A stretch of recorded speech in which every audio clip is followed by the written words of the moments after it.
for me, this just happened, and I'm a big like slushy person. So when there's a slushy on board the ice cream truck, I'm very happy. So a nice cherry slushy on a hot day is my favorite ice cream treat. And I would love to hear from all of you on this topic. Is it slushy? Is it ice cream? Is it dairy? Is it not? What cools you down in the summertime when the ice cream truck is right outside your house? So I would like to, I'll start with the First Lady, Kathy Evers. Thank you so much for joining us. What do you think, Kathy? Oh, I'm glad to be with you guys today. That's interesting. I haven't seen an ice cream truck since I was a little kid, I think, but and I did get excited when I saw one. I would probably do like the orange sherbet push-ups. If I recall, that was one of my favorites. If I had to do it today, I'd probably have to get ice cream for Tony because he's the ice cream eater. He's the ice cream king, that's for sure. Yeah. All right. Well, thanks for being here. And yes, the orange sherbet push-up is a classic ice cream treat. It's still there. Yeah. Oh, yeah. It's still there. Although I have to warn you, if the ice cream truck does come to your street, don't think that they're going to be 60 cents because they're not. I had 3 kids yesterday with me and I had a $10 bill and I spent every penny. Wow. Yeah. So it's not your grandmother's ice cream truck anymore. All right. Thank you, First Lady. We are going to go over to Child Abuse Neglect Prevention Board, Rebecca Murray. Good morning, Secretary. For summer, it would definitely be a slushie if the ice cream truck, and they do come through in our neighborhood quite often. Sounds good. Thank you for being here. Over to DATCAP. Good morning. I am Ashley Andry, and I'm a Policy Initiatives Advisor in our Secretary's office. And on the first day of June Dairy Month, it's a great question that you had, and I would choose an ice cream sandwich. Perfect. Thank you so much for being with us, Ashley. I know over at DFI, we have Secretary Olson Collins on the phone with us. Cheryl, I don't know if you can come off mute to tell us about ice cream treats. If you want to, you can. If not, I'll give you a moment. We'll keep going. Okay. Thank you for being with us, Cheryl. Anybody with us from DHS today?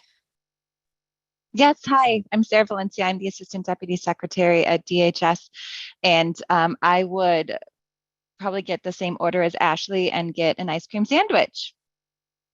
All right, welcome, Sarah. Thank you for joining us today. We will go over to DNR.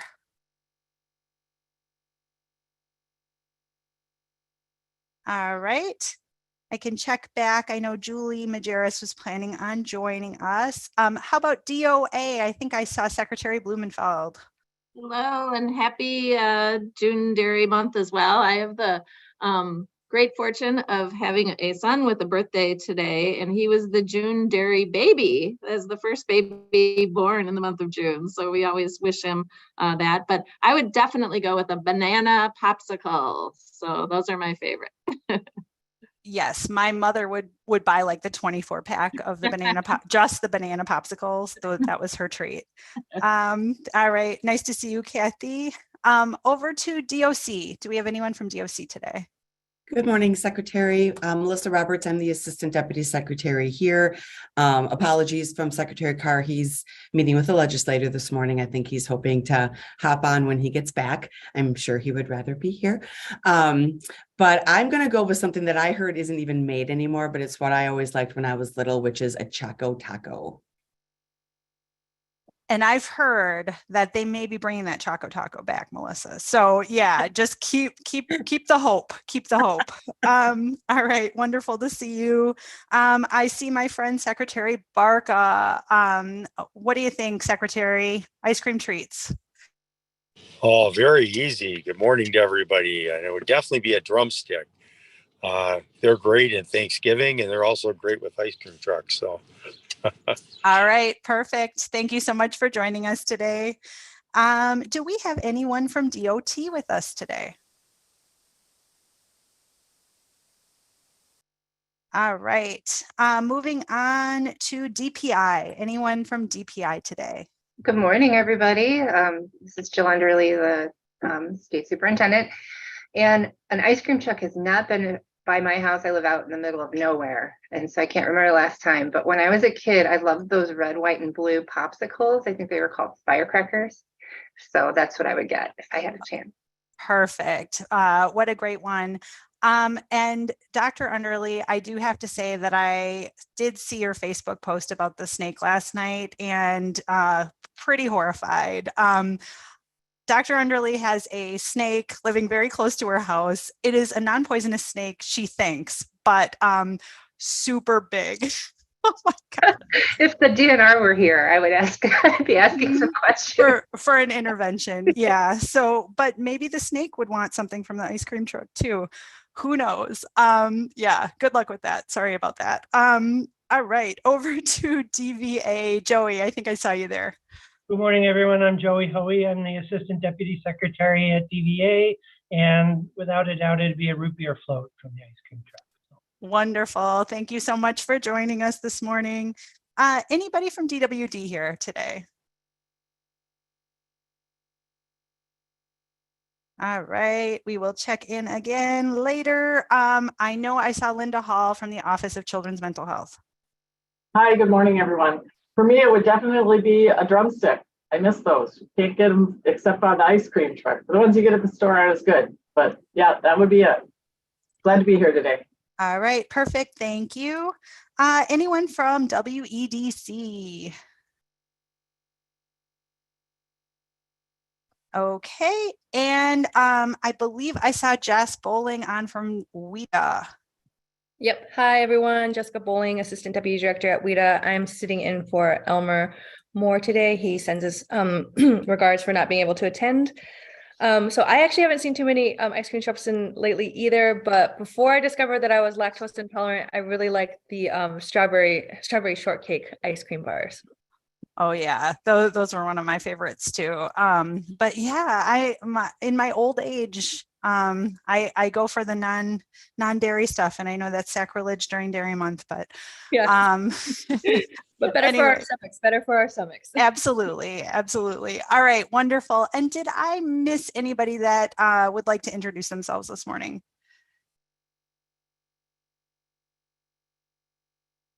All righty. Okay, well, thank you again for taking the time. I think we have a wonderful agenda.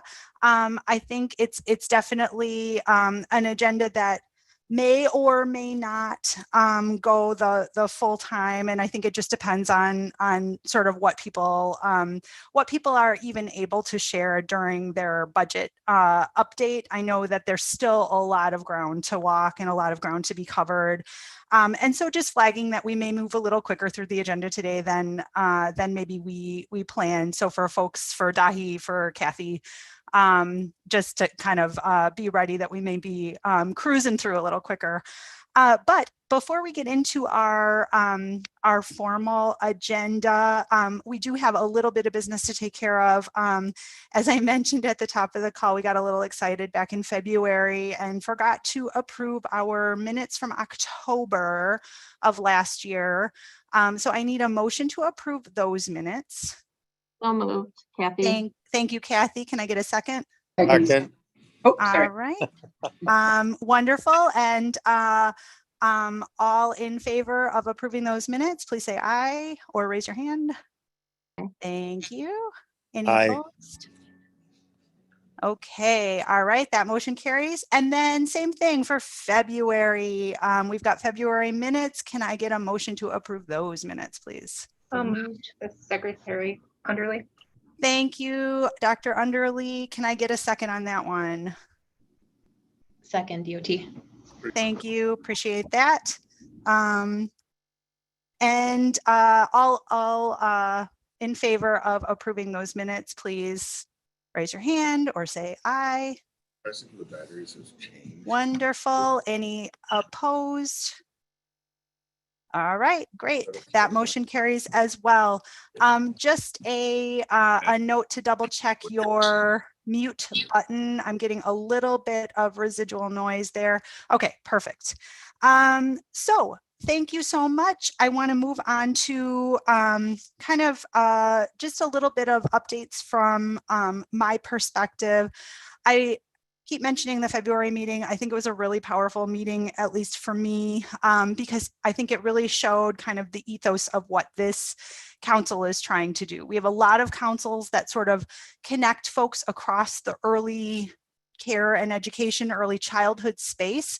But this one is unique because it's really about the road that agencies are walking, state agencies and affiliated agency partners. And I think it was really powerful to be able to put voice to what we know is going on, which is that all of the pieces of this Evers administration budget connect to really support kids and families. And it's not just budget items that are coming out of the DCF space or the DPI space that are doing that heavy lifting. It's really about programs, ideas, innovative new ground that we are plowing across all of our agencies. And so to be able to hear how they connect the dots, how they fit together, and how we truly are doing what's best for kids, and in turn, what's best for our state was very, very cool. Since the last time that I've had the opportunity to address this group, I have been out on the road quite a bit, as I know many of you have also been, and I get to see these innovative programs in action, and I'm usually at a place for one reason, and then I start hearing about all of the great work of the agencies on this call. So and it happens every single time I'm out that I get to celebrate not just the work that we're doing with kids and families or with partners across the state, but also the work that all of you are doing. This happened authentically up in Marathon County. I was up there to visit one of our Dream Up locations, and I got to hear so much about the work that they are doing to really address their childcare supply issues, get them more in line with demand.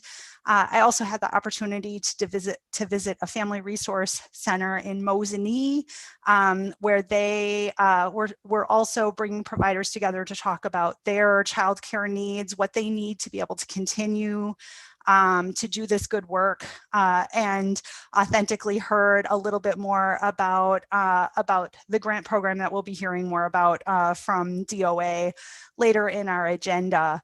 I visited some programs in Janesville and Beloit that were partnerships with Head Start, with community action agencies. It was so exciting to be able to celebrate the CAP agencies, because I know that so many of us partner with CAP agencies, and they are a major player in the childcare conversation across the state, and such important players and such important partners in addressing multifaceted needs of community members and as it relates to addressing poverty. I also, of course, everywhere I went, heard just how critical the Child Care Counts program funding has been for programs, for communities, and really, not just for families, not just for young families, not just for childcare providers, but really for communities, because we know that when communities need workers, that means that we need to make sure that childcare is strong.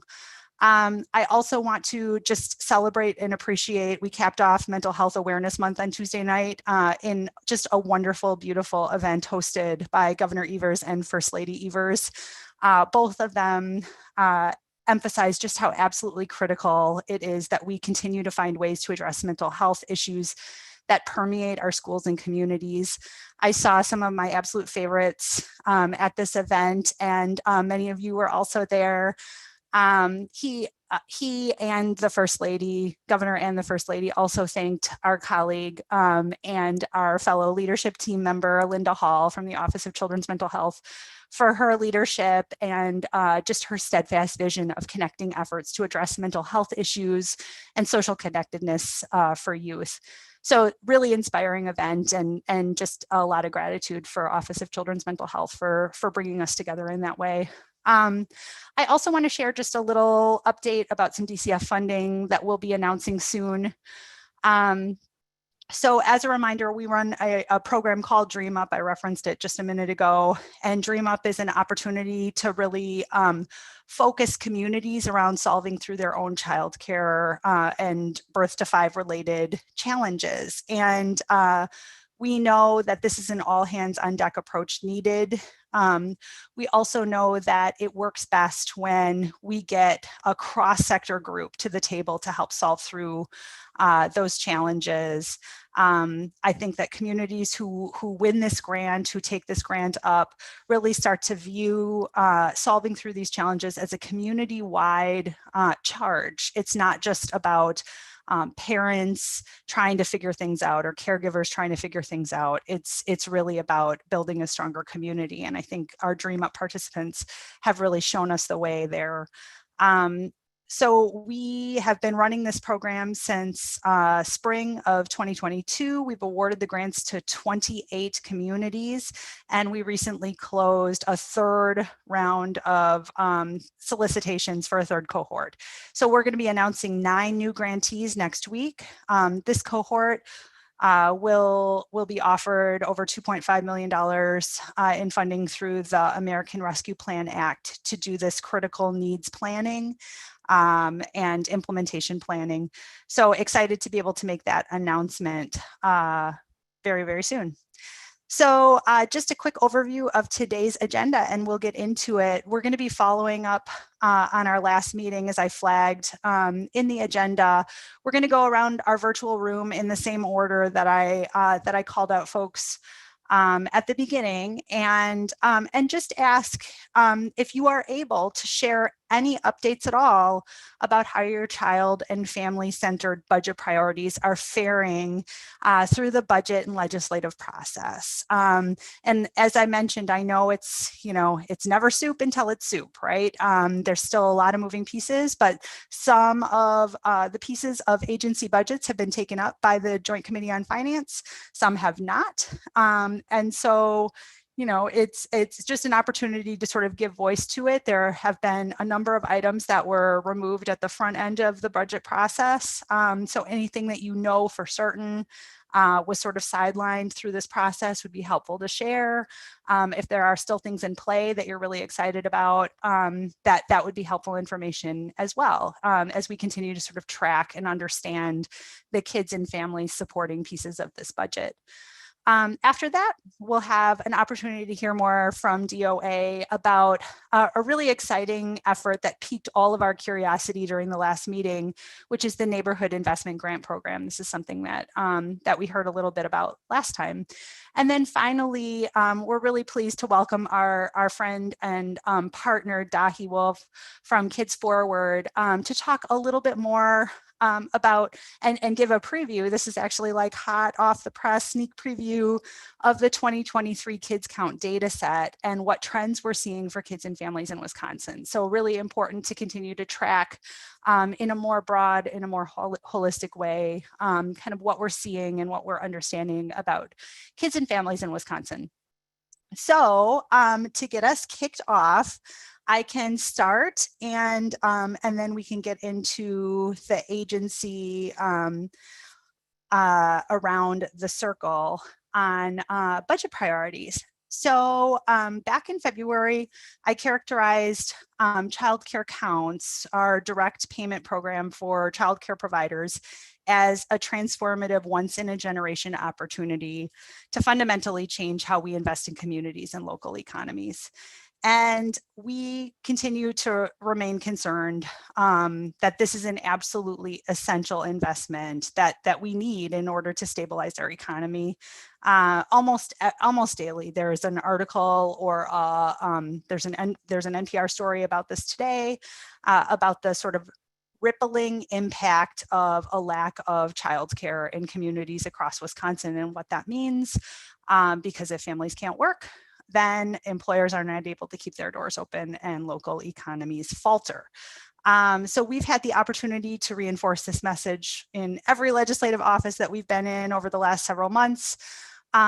you know what? I've had a good conversation about childcare in every single office I've been in. You know, folks are hearing from not just childcare providers, not just parents, but folks from every economy, every sector, every corner of the state that childcare is an absolutely critical piece of local economies. And I think our legislators understand that. They are hearing from Wisconsinites about this. Lots of press, as I mentioned. And I know all of you have seen probably at least one article about childcare already. We believe that this message is being reinforced day in and day out, and we remain cautiously optimistic that that there will be something in this budget that reflects the overwhelming sentiment that childcare needs help in the state of Wisconsin. So it may look different, it may take a different form, but we were pleased to not have that item summarily removed from the budget. It means we can continue to talk about it. Project Growth, our investments around the Partner Up program, which is the program that creates partnerships between businesses and childcare providers to provide subsidized childcare for employers, is also left standing, at least for now. And that effort to the tune of about $11 million GPR in each of the fiscal years supports retention, recruitment, career development for potential providers. So another really critical investment. We're also pleased to see a number of critical initiatives remain. And again, the DCF portion of the budget has not been taken up yet by the Joint Committee on Finance, but we have an item in the budget remaining around foster care and kinship care rate increases that are really critical to providing those supports for families that are caring for kids in need. We know that the preferred resource for children who are removed from their home continues to be kin and like kin, and those connections with their families are absolutely critical, important connections to be made. And so we're really pleased to see those items remain in the budget, at least for now. So that's really what I'm able to say, I think, around the DCF portion of the budget. And I'm sure we will learn a little bit more as we go around from agency to agency. So I will start again with the Child Abuse Neglect Prevention Board and just ask if there is anything to share. And I think there is. Thanks, Secretary Amundson. Yeah, our small agency already went in front of Joint Finance, and they through a motion process, because the governor graciously put $4 million in his executive budget for us. We got $1 million, so $500,000 for family resource centers and $500,000 to increase Triple P.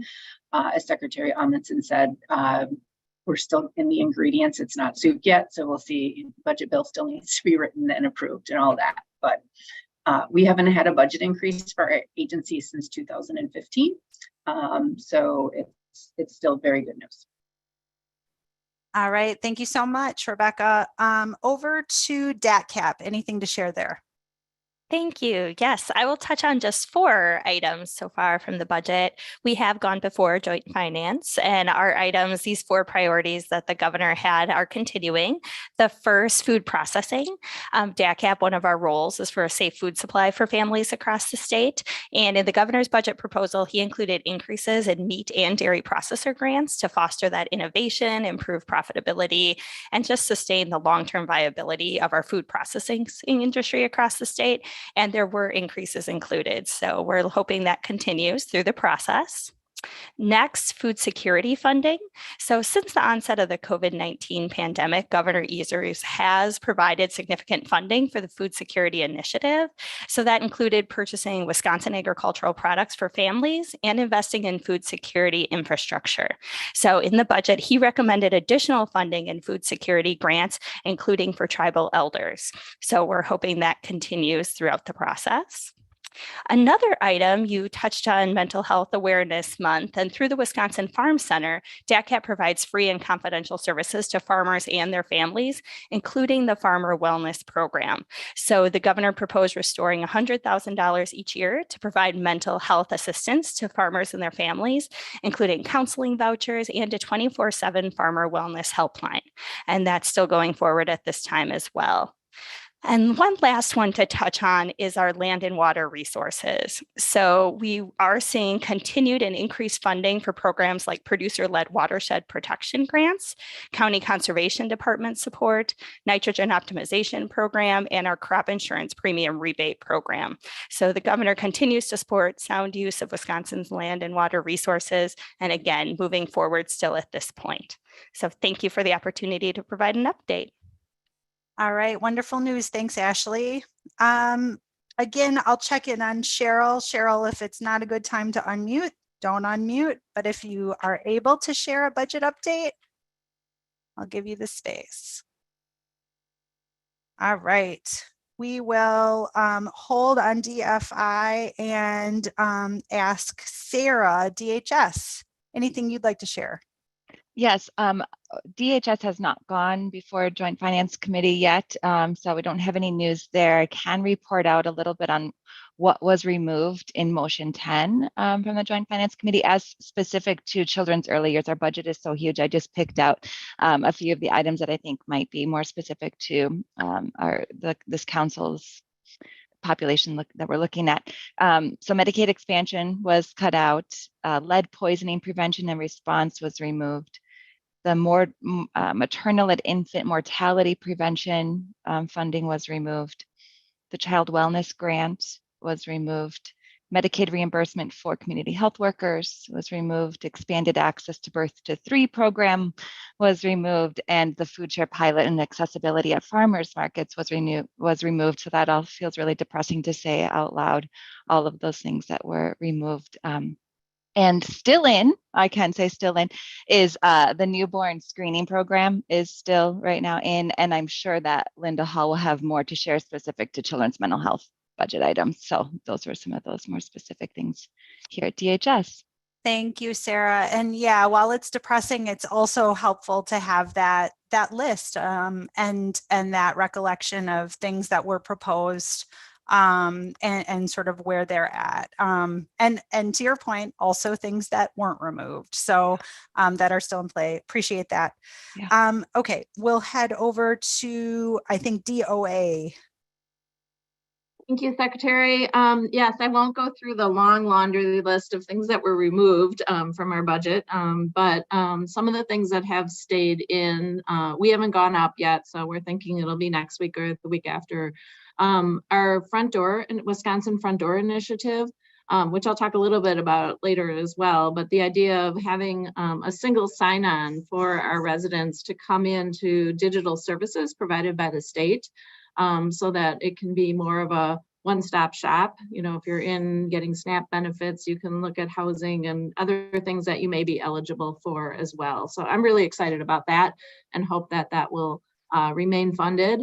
And then some of our shelter for homelessness and housing grants, Safe Shelter, have remained in. So we're really hoping to continue to fund the housing assistance program, the state shelter subsidy grant, which is a great program, and then also to have some housing navigator grant awards. So those are some things we have our eyes on, as well as building a small team in our intergovernment relations team to help local governments write grants and build capacity for grant writing, which is sorely needed across our state. And so we're hopeful to be able to help increase grant writing capacity, because there's so much opportunity out there right now. And most local governments are very short on grant writing superpowers, as I call them. So, but we'll watch, see how things go, navigate through the next few weeks here. So thank you so much. All right, thank you so much, Secretary. Over to Melissa at DOC. All right, thanks again, Secretary. I'm just going to focus on really the two highest level things that we've been promoting and pushing in the governor's budget. One is an increased wage for our security staff, and that might not sound like a nexus to this group, but we have significantly high vacancy rates across our institutions. Average is 34%. We have several institutions at 50%. So this is really about attracting and retaining the right talent for those positions and allowing folks to have that work-life balance. Working double shifts multiple times a week does not create work-life balance. So really been promoting the generous increase that the governor included in his budget. And then the second biggest thing is really around the youth justice facilities across the state. So we are pushing forward with a new, smaller regional facility in Milwaukee. Unfortunately, with things the way they are in the construction world and how long ago our original estimate was, we have requested additional funds to complete the construction of the facility in Milwaukee. The governor also asked for funding for a second, what we call a type 1 juvenile correctional facility in Dane County. We also are asking for money to demolish and then rebuild the Grow Academy. That's a type 2 facility, so a step down facility that's also located in Dane County. So those have really been our priorities. We're not hearing great things about what folks are thinking about the price tags of that. But I know the secretary is talking down to his friends at the Capitol about it today. So we'll see what happens. So that's really the high stuff for DOC. Thank you. Thank you, Melissa. And as somebody who has personally toured the Grow Academy, I think there is not a better use of state funding than to expand such a wonderful program for youth. So huge supporter of that program. Appreciate you. Thank you. Over to DOR, Secretary Barca.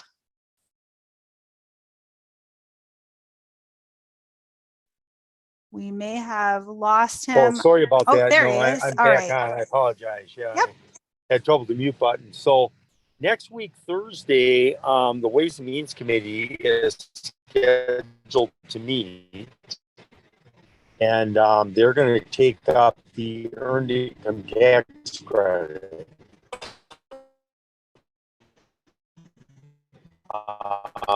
So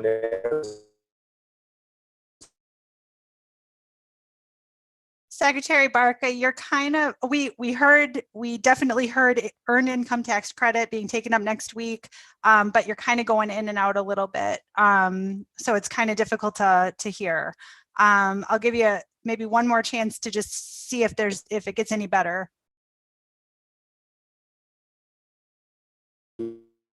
Nope, it's not working. It's not working. Sorry about that, Secretary, but if you get to higher ground, raise your hand and we'll get you back in the queue. Okay, we're gonna move on. Oh, sorry, Peter, we cannot hear you. So we're gonna move on to, I think I heard that our friends from DOT are on. Is there somebody from DOT? Yep, hi, this is Kathy.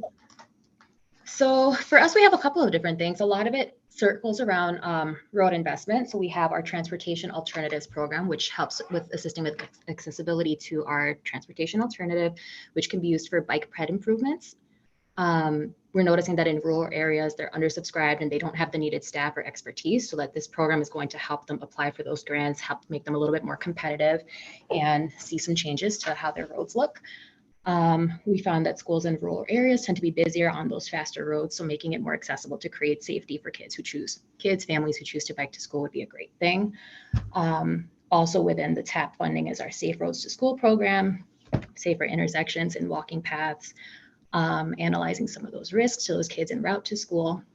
On the workforce side of things, we actually have some event next week where our number 3 is going to be speaking to some of potential recruits, but we have our ACE program, which is our Aviation Careers Education program, which provides increased outreach to minority students targeted in the Milwaukee area in their public schools. And it's kind of to generate some interest in air transportation careers. We have paid internships to help realize those aviation careers and make it known that those are within the reach. I think those are the 2 main ones for me. We did have something for traffic calming grants, but they did pull that out. So that's unfortunate. Okay. Helpful to know. All right. Thank you so much, Kathy. Yep. Over to State Superintendent Underly. All right, thank you so much, Secretary. Got quite a few updates. So for now, as all the other agencies have also indicated, it's really just all budget all the time. For us here, there's certainly some very important things hanging in the balance for schools, including special education funds that will bolster needed services for our most vulnerable youth. We've heard some interest, but we haven't heard anything specific on dollar amounts.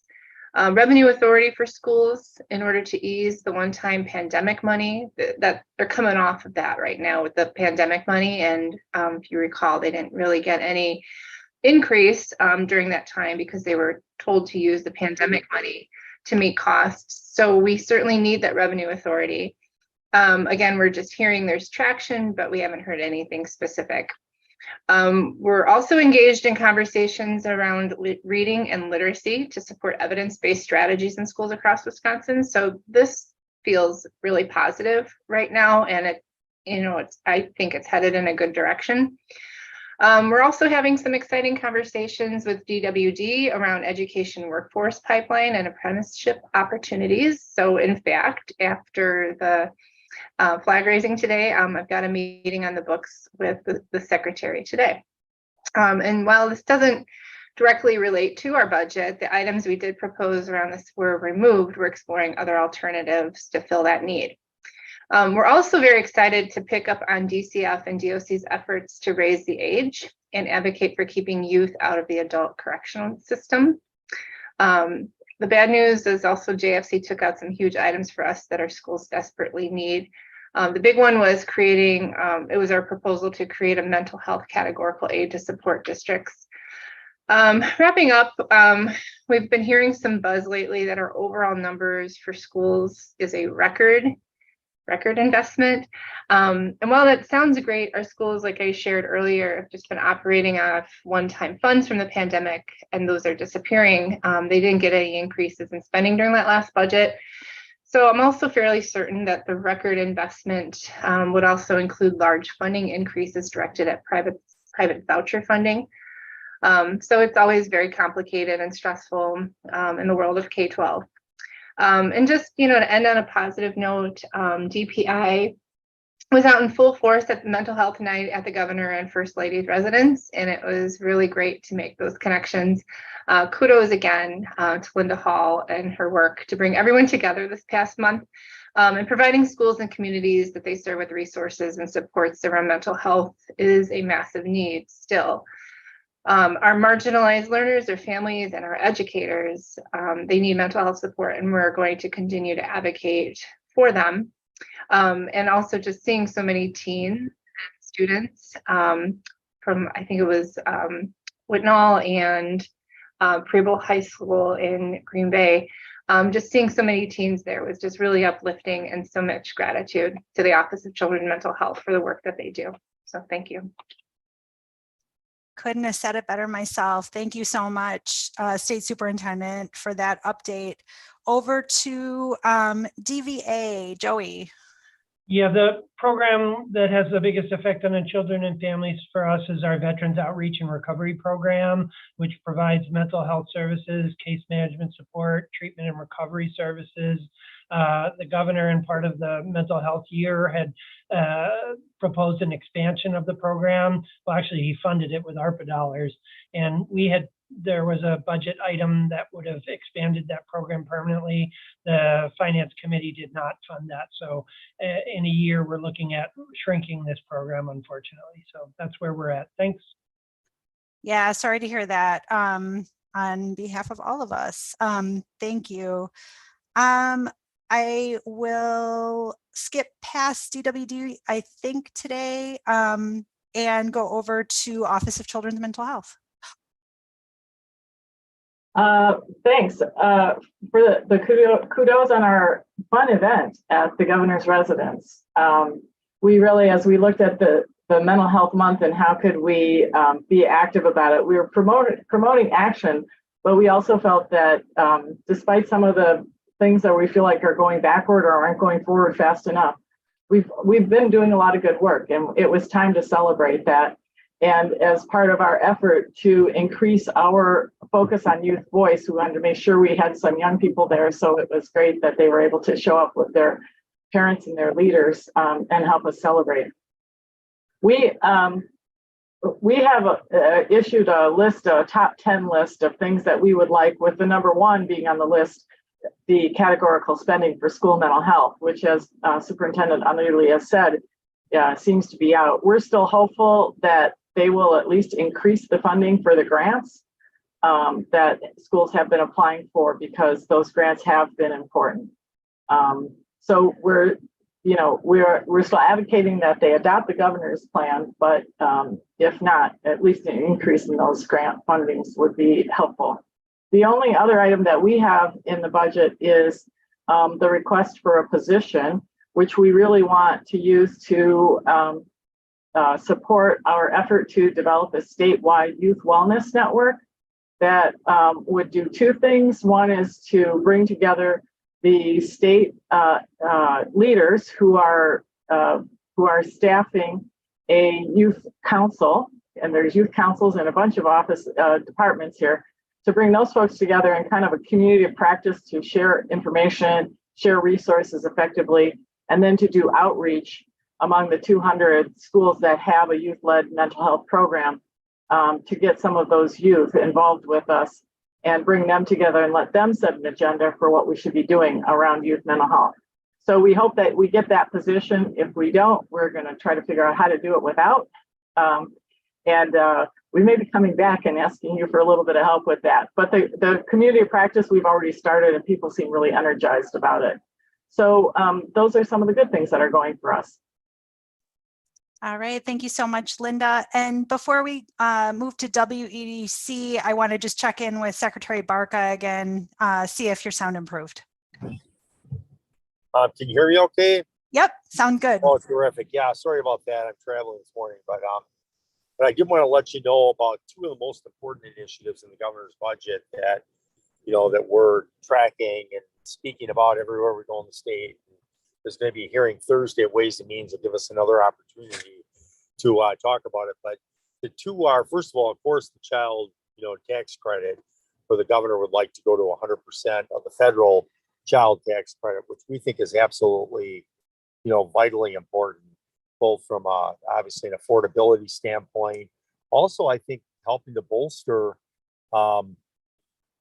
child care centers, because if parents have a little bit more money, it's going to be much more affordable for them. And our research and policy division is putting together some very powerful statistics that Secretary Amundsen will ship over to you once we have them finalized in the next week, that I think will show both the direct relationship between that credit the governor's proposed and getting people in the workforce, and also just in terms of the well-being of families. And then the second one is the earned income tax credit. And of course, this is one of the most important ways that we can help families to stay out of poverty. For people that work for $14 or $15 an hour, it's just so difficult to make ends meet. And this is one of the most important anti-poverty programs to keep people off of welfare and to provide for their families with dignity and with the ability to help support them economically. So those are the 2 most important by far. We're doing a lot of traveling around the state, broadcasting this, meeting with various groups, helping chambers and economic development authorities include this as part of their agenda. But we're very, just grateful the governor put these in the budget. I know they'll make such a difference if, in fact, we get the legislature to adopt these. We probably won't know until the last day or 2 of the budget Usually they keep the tax items till the very end. So, but we'll keep you all posted. All right, wonderful. Thank you so much for sharing that update and for taking the time to help us understand that a little bit better. But I couldn't agree more. When that child tax credit, there is just so much good that can be done, and it has such a reciprocal effect on families, but also on the entire community sort of fabric. So thank you so much, Secretary Barca. We'll go over to WEDC. I think I saw Missy Hughes also traveling. Yep, I'm in the car. Good morning, Secretary. Thank you very much. We went before Joint Finance last Thursday, and there was a lively conversation about the role of childcare when it comes to talent attraction and retention, based on a Democratic proposal to have, I think, childcare counts go through WEDC. And really connecting the dots for this concept of, if we want people to come to Wisconsin and stay in Wisconsin, we need to be providing childcare that's affordable and accessible to them. Unfortunately, it fell on deaf ears and didn't move forward. We were able to, at WEDC, obtain a little bit of increase in our budget. We hadn't seen an increase since 2012. And so, we will continue to do our work to connect the dots between childcare and the importance it is for economic development and for the economy. But through our programming, we'll support things as we can when it comes to childcare. But we continue to need to try as best we can to make that connection for people to understand how important it is for our workforce needs in Wisconsin. Thank you. Thanks so much. And you and your team at WEDC have done just unbelievable work, plowing that ground, making that connection, and getting that connection to stick. So you guys have just been unbelievable partners in helping to paint the pictures of what keeps communities strong. And I would say, even you were talking childcare, but the work that you and the next agency, WIDA, are doing around affordable housing, and how those two pillars truly make communities strong, truly create communities where people want to come and people want to stay. That's what economic development looks like at the end of the day, at least in my world. So really appreciate the work that you guys do. And over to WIDA, Jessica, anything to share? Hi, everyone. I will apologize. I am just coming off vacation, and so I don't have the most up to date and all the details for everything. I will share that all of our policy changes that we suggested for the governor's budget were stripped. And then we have had the Republicans reintroduce a few housing bills, and one in particular that is getting traction related to infrastructure loan program that WIDA would administer. So that is where we're at there. All right. Many thanks to all of you for late breaking updates. And I know we'll all be, as somebody said, all budget all the time for the next couple of weeks.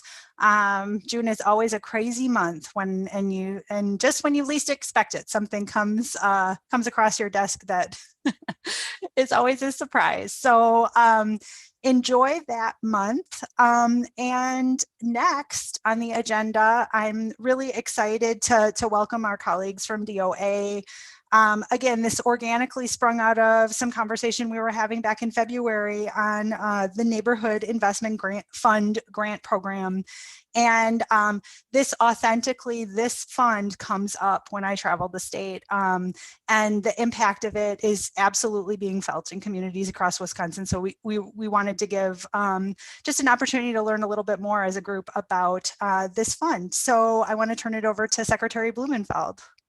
Great. Thank you so much, Secretary Amundson. And I'm delighted to be here today to share the Community Partners Campus, which was one of many neighborhood investment grants that were kind of awarded all over the state. And I have to tell you, traveling around the state as much as I do, I get to see now all the fruits of the seeds that we planted last year, and it's so exciting. And just coming back from visiting Community Partners Campus yesterday, kind of hot off the press, and really this is a standout investment investment and a model that I hope that we can replicate. So I'm going to start off just with a quick, playing 1 minute of a quick video that the Technical College actually put together for when I say CPC, it's Community Partners Campus.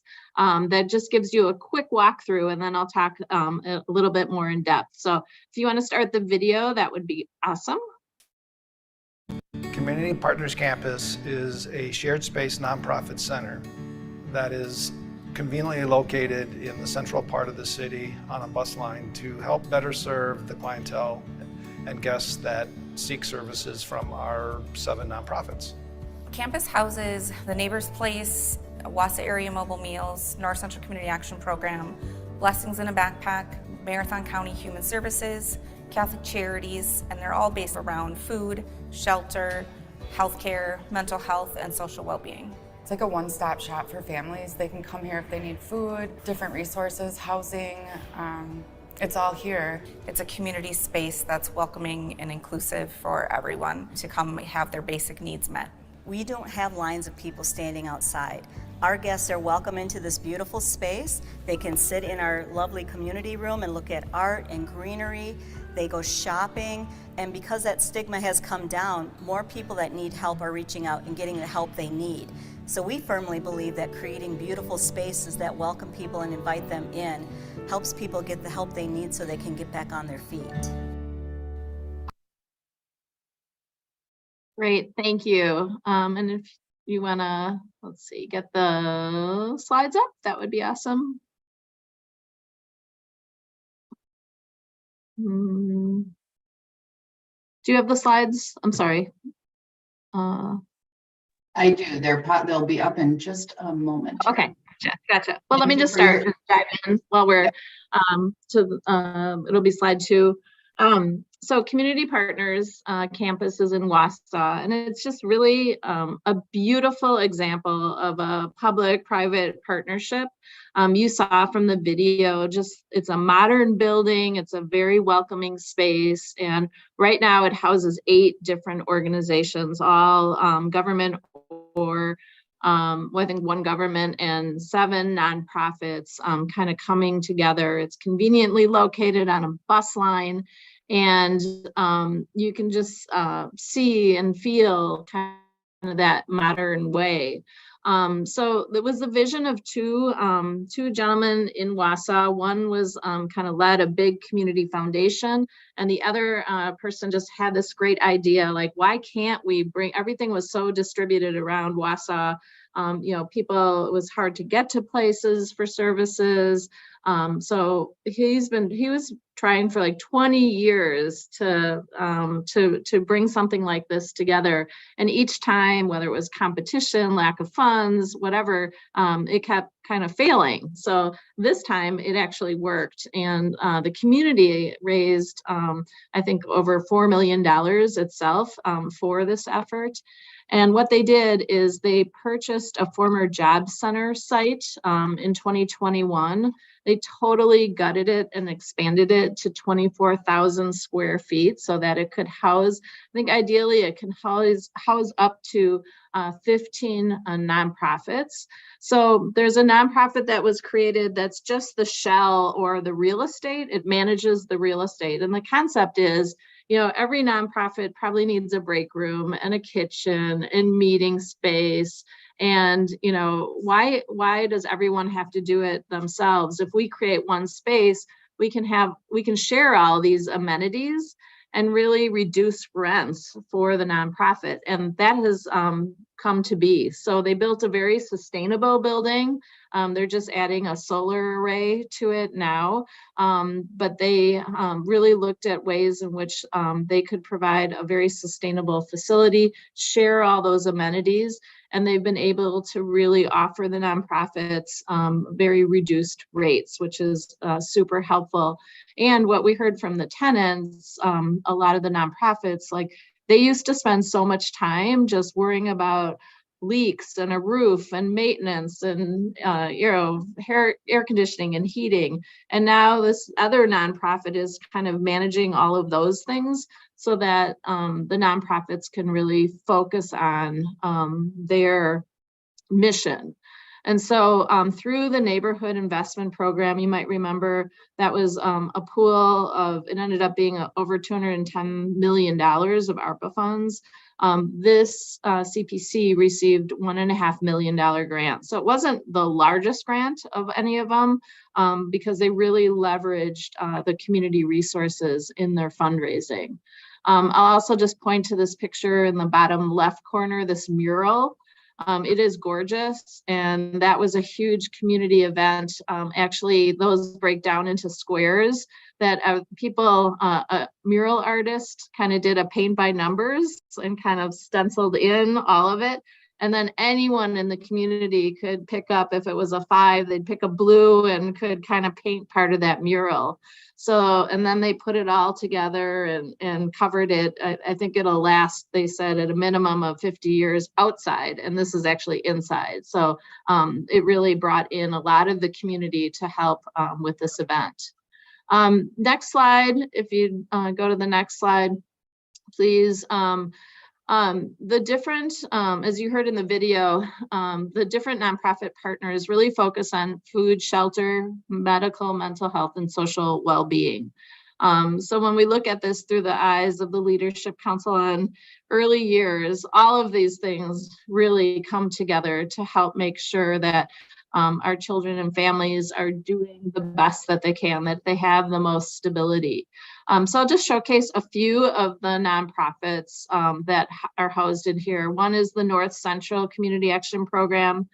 Secretary Amundson said earlier what a key partner the CAP agencies are in childcare. So having them be in this facility is just amazing, because they serve so many people with such high needs. They're also a key partner of DOA. We work really, really closely with them when it comes to rent, utilities, crisis services, rental assistance, we do weatherization, you name it, we work with them on a daily basis. So having them there is really incredible. And some of the things that we heard are, when people come in to see them, they can talk to them and educate them on all the other services that are within CPC. So for example, they might come for a visit and they might leave after they've gotten their blood pressure checked, or they've picked up a free prescription at the free medical clinic, or go to the market, which they were very intentional in naming it a market instead of a food pantry, because, and it's beautiful, and they have people that go around and help shop and educate on healthy choices as they're going through their stores. They might leave with free diapers or feminine care products that they need, or connect with support services. Maybe they have some mental health challenges. So the key thing about this is no matter where people come in, they are made aware of all the other services that they can access with no cost at CPC. We also visited the Wausau Free Clinic, and Jeffrey Oswald, they call him Oz, but they don't want to call him Dr. Oz. So he was really funny about that. He's a retired doctor with the Marshfield Clinic. And this is his dream. He just retired. We were joking, he's not really retiring because he's working full time at the Wausau Free Clinic, but this was his dream, to really be able to offer a truly free clinic for folks in the area. And they also have a free pharmacy. So pretty much any kind of medicine that is needed, they can get patients that come in can leave with their prescriptions filled, and they can come back and continue to access those medicines for free. So they also just received a DHS primary care grant, and they're super excited about that. So this, again, a beautiful clinic, and I think they have 5 patient rooms. The other thing about Oz, I'll say, not Dr. Oz, is coming out of the Marshfield Clinic. He has all of these other retired doctors that are so excited about this and wanting to help. And he was laughing. He's like, I had a heart surgeon call to see if he could offer his services. And so he's like, well, you know, we don't do that level of care at this facility, but we can definitely put you on our consult list. And they have consults with specialty care doctors, just an amazing list of that. So again, really a great clinic. Neighbors Place is kind of the showpiece of the center. That's this market that I talked about. We saw huge deliveries from local organic farms coming in. So it was as nice as any grocery store market that you would see. And because of that, and because it is so accessible and so friendly, that people, they are just seeing more and more people coming in to take advantage of it, and really focusing on healthy options, and boxing up things to make different recipes that are healthy, and teaching people about cooking. And there's also a kitchen on site. So their hope is to be able to teach people how to make things in crock pots, and then give them the crock pots and the food to take home afterwards to practice what they just learned. And a lot of people don't have stoves or don't have access to, typical kitchen equipment. So giving them ways that they can cook, and cook healthier options for themselves. And then inside the market is also Baby's Place, which is a diaper bank. And they've built up incredible partnerships with diaper manufacturers. Also on the market side, Walmart, Target, Sam's Club are all donating all of their extra food to this market that is still, valid and fresh, and able to use that. Even while we were there, donations from the community were just coming in left and right. So anything that a baby would need, whether it's diapers, whether it's, cleaning projects or products, anything related, even people had crocheted blankets and made hats for the babies. And so people could come in and really get what they needed. So it was really just a beautiful experience. And then there are also one day a week, the center is open in the evening. So even the medical care and all the things, so that people don't have to necessarily take off of work to access the services. The next slide, and this was just something Brian, who's one of the founders, really said that, the impact of the state investment here was so important. This is what got them over the finish line after failed attempt. The timing was right, and they were really able to do that. So they were so grateful for the state's investment here. And they're really hoping that this will be a model that can be replicated throughout the state and even the nation. And they are getting lots and lots of calls from other communities right now, and people are coming to visit them to see how this is working. And they've also created a council with all the nonprofits, and they meet monthly. So CPC has one on-site executive director, and she says she feels embedded in all of the nonprofits leadership teams, but they meet monthly and they talk about how are things going, what's working well, how can we promote each other more, and continuing to evolve kind of the service model of the entire organization. And then next slide, please. Also had a opportunity, DOA oversees Serve Wisconsin, which is our AmeriCorps members. So, and many of them are stationed in CPC. So another way that we are, supporting the work of CPC, and just hearing the stories and excitement of our new members, and some members are, on their multiple years. We also had some members that were serving in the local school district and community together. And it's always, if you need a pick-me-up, listening to these young people, that are describing their experiences and their, for some of them, their first real jobs that they've had, is really excited. And their, the free fuel that they get from this, and being able to do public service. I think we're building our next cohort of public servants through this program. So that was really, really exciting. And then finally, this is the mural that we talked about. And it was just, it is just really an amazing place. I really highly recommend, if you're in the Wausau area, to stop by, either formally have a tour or informally just to walk through it and get a sense of it. And to me, on so many levels, it's very inspiring.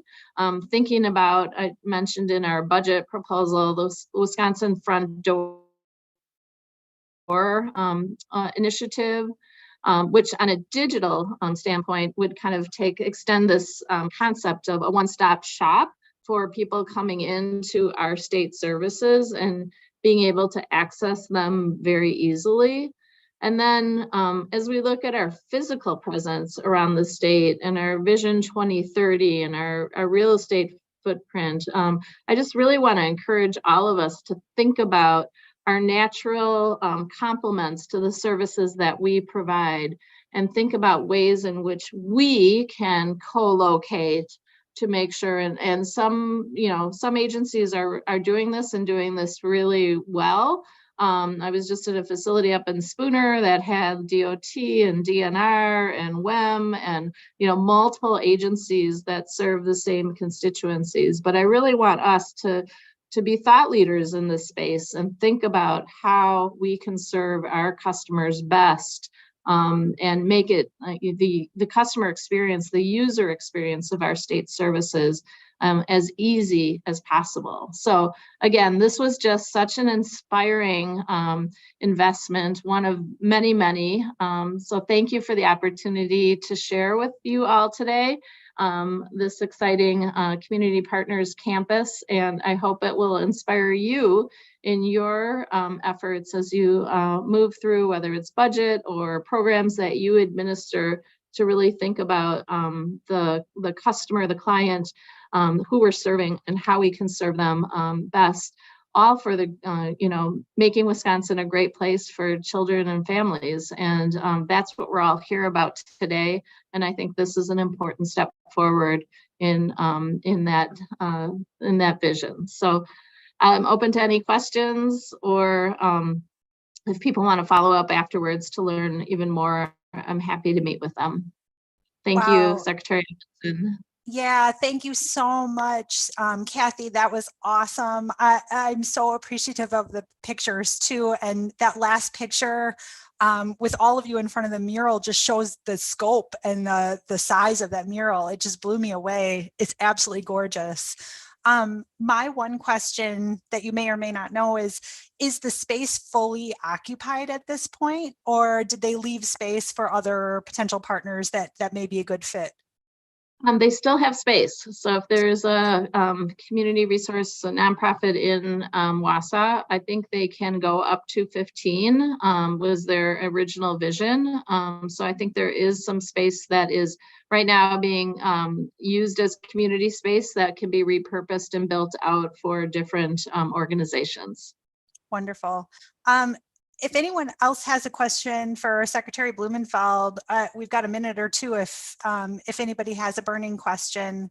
The other thing, if folks have toured other entities like this around the state where it's like, oh, this reminds me of this place, throw it in the chat, because I think we're really interested in keeping a pulse on these types of efforts across communities, because we really see these as difference makers. And I would say the analog for me, I'm taking my whole leadership team next week to Watertown to see their big space, which looks and feels somewhat similar to me in terms of like braiding programs that truly are family supporting together in one space. So I'll have a report back on that probably the next time that we meet, but really, really exciting stuff. Any other questions or comments before we move on? All right. Wonderful. Thank you so much again, Secretary Blumenfeld and DOA for being willing to sort of present and help us learn a little bit more about the impact of all of these rescue dollars. It's been huge across our state. And so to be able to tell these stories is really affirming. So I want to move on now to the last part of our agenda, and I'm really excited about this opportunity. So we have our friends and partners from Kids Forward, which is the state Kids Count affiliate, represented by the Annie E. Casey Foundation, and we're excited today to get a little bit of a sneak peek about the soon-to-be released data set. And how it helps us paint a picture of, how kids and families are faring in the state of Wisconsin. The official release date on this data set is June 16th, but we're very grateful to Dahi Wolf, who is the Senior Early Education Advisor for Kids Forward, for being here today to give us that sneak peek. Dahi is an active partner. He coordinates often with DCF and is actually helping immensely with a new effort around our Parent and Caregiver Equity Advisory Cabinet. You might remember one of our cabinet members presented here at LECE last year and really helped to give voice to really the natural way that parents and caregivers and families interface with our programs. And I think about her presentation from last year and the presentation that Kathy gave today and the matchmaking that we're really authentically trying to do in communities to meet families where they are. And he helps immensely with that kind of work. He also does a lot of work around improving nutrition and increasing physical activity in childcare settings. And he co-chairs the Healthy Early Initiative, which is an award-winning statewide coalition that promotes healthy eating, gardening, active play, and outdoor learning. So we are very excited and fortunate to have him and his expertise with us today. Welcome, Dahi. Thank you, Secretary. I just have to start by saying the ice cream truck comes, I'm going to get an orange creamsicle. I don't think anybody mentioned those, so I hope they still have them. That's a good one. Yeah, and I really appreciate you bringing up Trisha, who is the woman from Adams County who spoke to your group last year, especially around her experiences with the birth to 3 services that her children accessed, and both the challenges and and actually some success stories from it as well. So I was really glad that could happen. So I'm just going to give a quick preview of a couple different areas around child data and for Wisconsin, and just know that this is a preview and that the full data set will be released coming up in a couple weeks. And you can dig into it, and we're happy to assist if folks need, data for presentations or, to educate folks.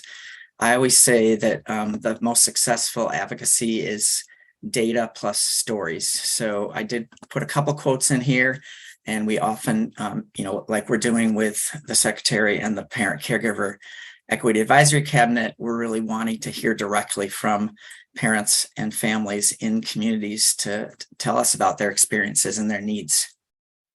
So here we go.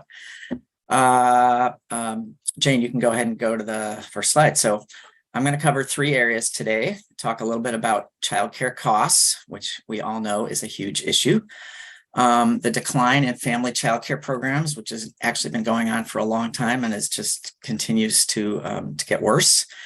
And then a really important thing that I think all of us have on our minds, which is the Medicaid postpartum expansion. And I actually used the wrong word because I keep doing this.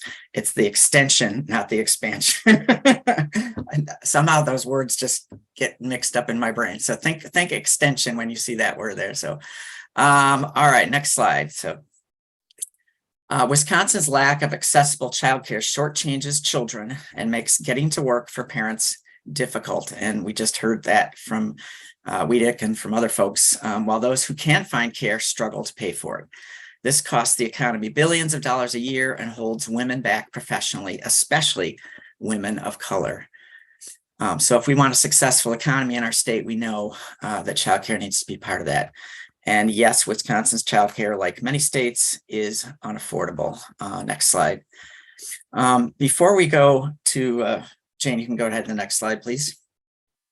Before we go to the cost of childcare, I'm just going to look a little bit about the fact that the supply of childcare is also, of course, an issue.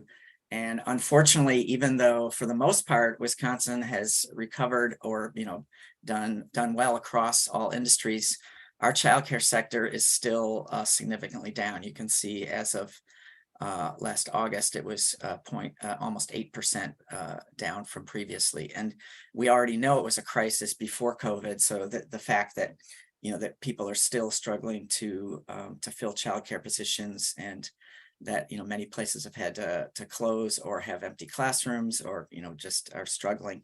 I know from talking to directors that, they barely get to, they're in the classroom almost all the time because, there's always somebody that can't be there. There's, substitutes, there's people filling in. So that is a huge challenge. All right, next slide. This is a staggering example of the unaffordability of childcare. As you can see, first of all, before you look at the bottom and the small type, and maybe you can't even see that, can anybody come off mute and tell me, what do you think, or what does the U.S. Government say should be the percent of income that a family should pay for childcare? Just give me an estimate, give me a number. Between 1 and 100.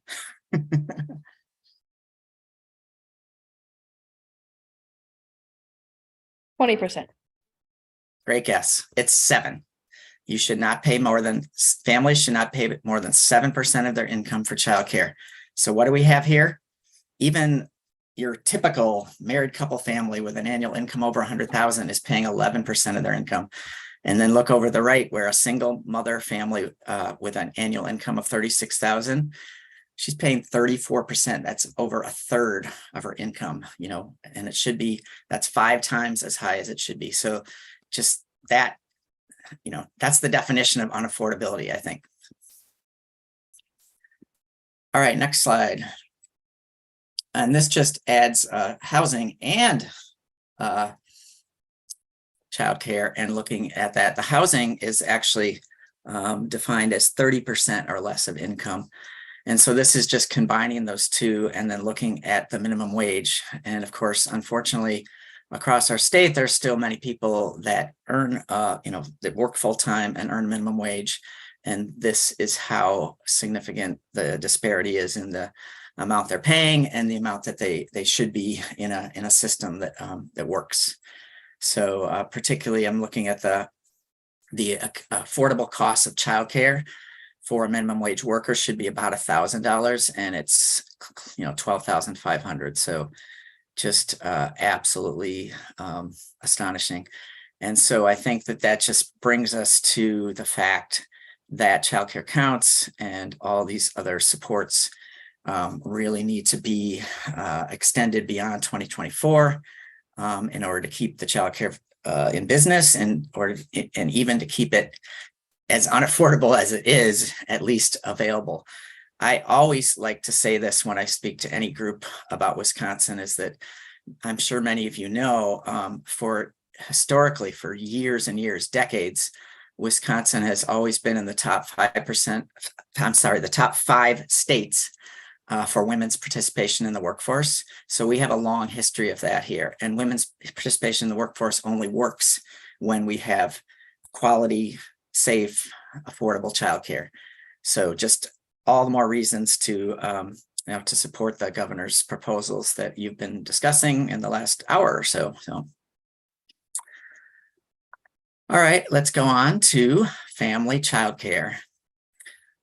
So I know my kids went to a family childcare. I know many people make that choice, and often that is something that's more available in terms of a flexible schedule, a smaller environment that mimics like a family with multi-age kids, developing those relationships, et cetera. So I just want to, always be a cheerleader for family childcare, because it often kind of gets, the second class citizenship in terms of, how things work and how we do things. I think that I appreciate that DCF has made an effort to, to change that and to really make family childcare important. Why don't we go to the next slide there? Just as an example, like I said, I like to do quotes and stories. So this is from a parent up in Beaver Dam. She said, "My husband works as lead supervisor at one of the factories here. He starts at 4:30 a.m. No places in town take children that early. They usually open between 5 and 6. Places are offering big incentive bonuses to sign on," meaning workplaces. "But if people don't have a place to put their kids, they can't take the job. So if we're worried about the labor force and having a strong economy and coming back from the COVID, we need childcare." And I think employers are starting to recognize that, but they need to do some more, and we need, as a state, to support that. So next slide. So just here's a little bit of data. This is, like I said, historically been going on for a long time. We once had almost 7,000 programs, family childcare homes in Wisconsin back in 2007. And now 15 years later, it's barely over 2,000. And I looked at the numbers, and it's even, going down this year again. And that was obviously not just COVID. That's just been a whole kind of constellation of reasons. I think one of them is that, unfortunately, there's still lots of folks providing family childcare. They're just not regulated or licensed, or it's family, friend, or neighbor care that we don't actually, keep track of or have as part of our system. And we've, struggled for years to think about ways to change that, to deal with the barriers, to make licensing easier, to encourage, people to be part of Wisconsin Shares, et cetera, et cetera. So I just have to say that, wonderful family childcare programs all over our state that serve a really important purpose. And I just want to do what we can to bolster them and reverse this decline, which, by the way, is happening all across the country. And so here's another fact here.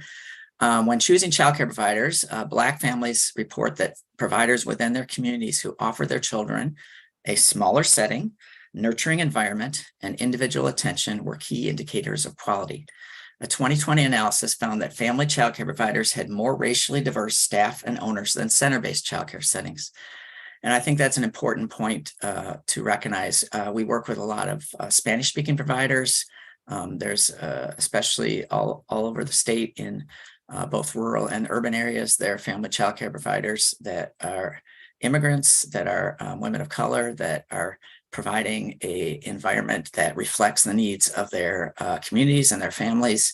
And I feel like it's a privilege to work with those folks. Emily mentioned in my bio that I do a lot of work with Healthy Early and nutrition, physical activity, all that kind of stuff. We're doing a pilot right now. It's called OLE, Outdoor Learning Environments, and it's really wonderful. And we work with a lot of family childcare providers. We've gotten some funding to give them $1,000 mini grant, and then 10 hours of consultation with a technical assistant to basically do a project in their outdoors. So taking a playground, making a garden, or setting up a water feature, or putting some the natural environment and having an intentional design to their outdoor classroom, just like you have an intentional design to your indoor classroom. And we know from research that outdoor play and learning is so important for kids. It's great for trauma. It's great for relationships. It's great for exploration. I mean, you've seen the stories probably about the kids in Norway or Finland who basically just put on their rain suits and spend the entire day outside. They nap outside. I mean, it's amazing. So I just love the fact that we can work with these programs and do these kind of things. And there is a very big interest right now in natural learning and the outdoor environment, especially I think because of COVID and the fact that, you know, we were that the inside was not safe, and that we realized that kids are spending way too much time on screens and inside, and not, you know, getting to be out of doors with all the wonderful things that nature has to offer. All right, next slide. This is the last one. It's actually extension, and because we're talking about extending from 90 days to 12 months coverage, which is allowable under the federal Medicaid. And why don't we go to the next slide? This is a chilling statistic that I'm sure, unfortunately, many of you have seen before. In Wisconsin, Black women are 5 times more likely to die from pregnancy-related causes than white women. So if we are really about supporting families and children and wanting Wisconsin to be a place where people can thrive, we would want to do everything we can to address this. And postpartum extension is a wonderful solution. It's in the governor's budget. I believe it's still in the JFC has not taken it out, but we know that it's under deep threat because the speaker has basically said he will not let it pass. So we need to just fight for this. I just think we all believe that. One more slide here. So what is postpartum expansion or extension? It's $30 million to extend that coverage on Badger Care to 1 year. And extending this coverage from 90 days to 12 months will begin to address the racial disparities that exist and ensure parents have what they need to do for a strong start, because we know those babies need everything, and those mothers and birthing parents need everything they can get. All right. I just wanted to give you a quick overview and a taste for what's coming next. Here's a little information about Kids Forward and the Annie E. Casey Foundation. We've been the Kids Count affiliate here for many, many years. In case you're not familiar with Kids Forward, we used to be the Wisconsin Council on Children and Families. We're the oldest child and family advocacy organization in the United States, started in 1881. And yeah, we're happy to be here to provide resources and advocacy and partnerships. And it's been a pleasure to work the last 2 years with the Secretary and the Parent Caregiver Equity Advisory Cabinet. So that's about it. One more slide here. There we go. So we're ready for questions. All right. Thanks, Dahi. And could you just, for folks who may not have seen Kids Count before, could you kind of give us a sense of the breadth of the data set that folks would see on the 16th? Yeah, so you know, the national release is, and then you can look up each state, of course. They have, I think, 16 main indicators and then a whole lot of other ones. So it's everything from, like, you know, does a family have a medical home? You know, do they have health insurance, you know, employed outside the home, in poverty, you know, kindergarten readiness. I mean, the list goes, I mean, it's a very, very comprehensive thing, and you can spend hours digging into it. What you're also going to see on the 16th when the national release happens is that we are doing our own Wisconsin release and going to feature some of these things that I talked about, especially around the unaffordability of childcare in terms of, you know, what it should be a percentage of median income, and some of these other issues about family childcare and postpartum. So, you know, because we're not going to, you know, it makes most sense to focus on a few really key things, and also ones that we feel like are more Wisconsin, you know, specific. So. Thank you so much. And to council members, we will make sure that we connect each of your agencies with the Wisconsin specific release on the 16th. And, you know, to Dahi's point, you know, Kids Forward is flagging, you know, there are particular items that they're really going to dig into and connect to.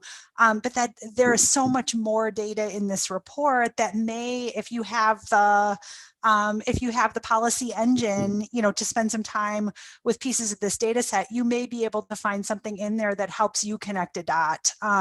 We have certainly had that experience at DCF, that we've been able to really see something that we didn't actually have a way of seeing or observing in our own data set. So we're really like anxiously anticipating and always anxiously anticipate this release every year.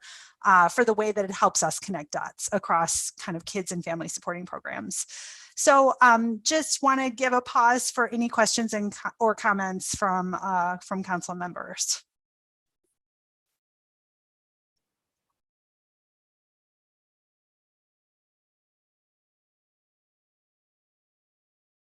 All right, my teacher wait time is a little rusty, but it's certainly not as good. My friend Yui Win over at the DPI he's a master of teacher wait time. He hasn't forgotten yet. But I think I gave everybody enough time. If you want to come off mute for any questions or comments, now's the chance. Otherwise, I really want to thank Dahi for protecting the time to be with us today and for being such a fantastic partner. Kids Forward doesn't just partner with our agency. They're true and good partners to so many of us on this call, and certainly lift up the voices of folks with lived experience and really involve them and help them connect to the policymaking process. So we've learned a lot from Kids Forward and have also willingly partnered with them to get better as a state agency at doing this ourselves. And so that is a resource that I just want to flag has been really invaluable to us. And, you know, has strengthened our learning as an agency so that we can get better. So thank you very much, Kids Forward. Thank you, Dahi. You're welcome. All right. All right, folks. Well, I think that takes us to the end of our to the end of our second meeting of the year. We have an October meeting that we are prospecting around, and really we're starting to try to normalize a format around these meetings where we do a little bit of updates, a little bit of learning, and a little bit of sharing success stories from the state of Wisconsin. And so you can kind of see this model forming. We've done this a few times, and so we're really grateful when folks from the Leadership Council are able to spotlight something that is making a real impact on kids and families across the state.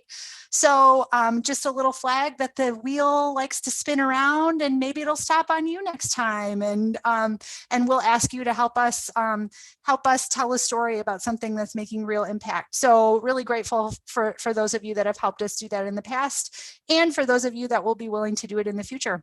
If you ever have any ideas for topics that we want to take up, we're really mindful of the fact that yes, childcare is an absolutely important topic. And also there are a lot of topics to talk about in those early year spaces. And this council does a good job of helping us connect and uplift all of those spaces and places where we're making an impact, because it can't just be one conversation. So thank you again for protecting the time. And again, looking forward to seeing some of you in just a short hour at the Pride flag raising, which is happening at noon on the King Street side of the Capitol Square, if anybody wants to get out there and take a look. So thanks everybody. Have a wonderful June. See you in October, if not before. Take care. Thanks.